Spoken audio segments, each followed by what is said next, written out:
talking about here in Akron. With pictures boat. There's a room behind that door. Here's the loo. Here's the kitchen. Ang cute, diba? So white.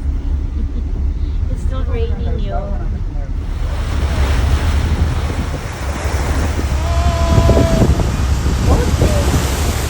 How cute this boat is. They're charging the boat. Oh, look, that small one, a dinghy. We are at a place called Lafree. In Irish, it's called Fáilte go Lacree. Fáilte go means welcome to. Fáilte go Lacree. Same in English and Irish, Lockree. Okay. It's finally sunny now. It took us like 3 hours to get here. This is a chair for Mary Coyle. 1917, 2017. Sit and remember.